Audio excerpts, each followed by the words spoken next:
Jouissant d'une bonne cote à Lumo, Rosalie Matondo, candidate du PCT dans cette circonscription, a triomphé au soir du 10 juillet.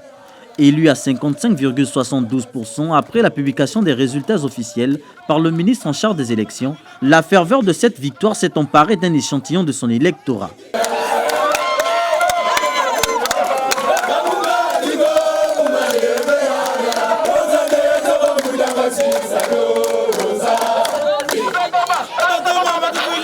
Rosalie Matondo, portée aujourd'hui par ses mandants, avoue toute sa reconnaissance à sa famille politique pour la confiance portée sur elle, mais aussi à la population qui a tranché dans les urnes. Mon sentiment, c'est un sentiment de joie et de reconnaissance pour les dirigeants de notre parti. Je commence par son Excellence, Monsieur le Président de la République, qui est président du comité central du Parti congolais du travail. Ma reconnaissance, c'est pour le secrétaire général du parti et toute la commission nationale d'investiture qui m'ont choisi pour briguer ce mandat.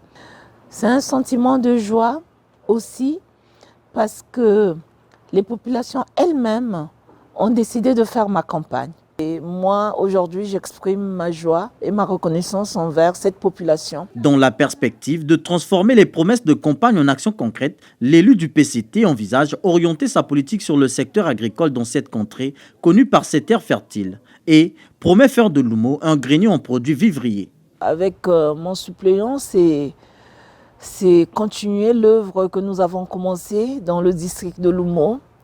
La première des choses, c'est faire comprendre aux jeunes du district de Lumo qu'avec le travail, nous pouvons y arriver dans le cadre du développement de notre district.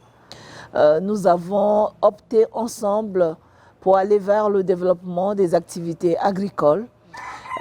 Ces jeunes ont demandé de la formation. Ils veulent être formés et se prendre en charge. Donc nous allons veiller à l'autonomisation des jeunes du district de Lumo dans le cadre de la spécialité qu'ils ont en main, parce que ce sont des jeunes qui sont compétents en bouturage, greffage, marcottage des arbres fruitiers. Et nous voulons donc développer cet aspect de production des plants et aussi de mise en place des grands vergers pour que le district de Lumo devienne réellement le verger d'arbres fruitiers du Congo. Rosalie Matondo, qui s'illustre par des actions sociales, éducatives, sanitaires dans cette partie du pays, entend maintenir le cap.